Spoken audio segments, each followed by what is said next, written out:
രാജ്യത്തെ ജനാധിപത്യ പ്രസ്ഥാനങ്ങൾ മുഴുവൻ അണിനിരന്നിട്ടുള്ള ഒരു പ്രതിഷേധം. ഇന്ത്യ ബ്ലോക്കിൽ നിന്ന് മാറി നിൽക്കുന്നു എന്ന് പ്രഖ്യാപിച്ച ആം ആദ്മി പാർട്ടി പോലും പിന്നീട് ജോയിൻ ചെയ്യേണ്ടി വന്നൊരു പ്രസ്ഥാനം. രാഷ്ട്രീയം ഉള്ളവനും ഇല്ലാത്തവനും ഈ ധർമ്മസമരത്തിൽ രാഹുൽ ഗാന്ധിക്കൊപ്പം ഉണ്ട്. കാരണം ഇത് രാജ്യത്തെ തകർക്കുകയാണ്. ഇലക്ഷൻ കമ്മീഷൻ ഓഫ് ഇന്ത്യ ഇവിടെ രൂപീകരിക്കപ്പെടുന്നതിന്റെ ഉദ്ദേശം എന്തോ അതിന്റെ straight opposite BJP commission of ഇന്ത്യയായിട്ട് അതപ്പതിച്ച് BJPക്ക് വേണ്ടി എന്ത് വൃത്തികെട്ട നാടകവും കളിക്കുന്ന സംവിധാനമായിട്ട് അവർ മാറി. രാഹുൽ ഗാന്ധി വെറൊരു ആരോപണം അല്ലല്ലോ ഉന്നയിച്ചത്. രാഹുൽ ഗാന്ധി ചോദിച്ച ചോദ്യങ്ങൾക്ക് ഉത്തരം വേണ്ടേ? കാണിച്ചു കൊടുത്ത തെളിവുകൾ, ആ തെളിവുകൾക്ക് മറുപടി. ഇങ്ങനെയൊക്കെ അല്ലാതെ കഴിഞ്ഞ തെരഞ്ഞെടുപ്പിൽ BJP ജയിക്കുമായിരുന്നില്ല എന്ന് സന്ദേഹം പ്രകടിപ്പിച്ച ആളുകൾ, പലയിടത്തും വോട്ടെണ്ണലിൽ ബഹുദൂരം UPA-യുമായിട്ട് ബന്ധപ്പെട്ട ആളുകൾ, ഇന്ത്യ മുന്നണിയുമായിട്ട് ബന്ധപ്പെട്ട ആളുകൾ മുന്നോട്ട് പോകുമ്പോൾ പെട്ടെന്ന് അത് മണിക്കൂറുകളോളം നിർത്തിവെക്കുന്ന സാഹചര്യം, പിന്നെ അട്ടിമറികൾ നടക്കുന്ന സാഹചര്യം.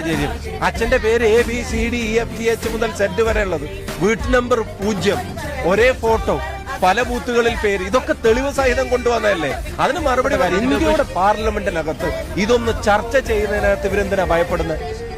എന്താ ഗവൺമെന്റിനെ ഭയപ്പെടുത്തുന്നത്?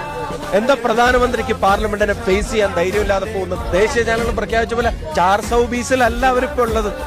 420, 130 തമ്മിലുള്ള കളിയല്ല ഇന്ത്യൻ പാർലമെന്റിനകത്ത് നടക്കുന്നത്.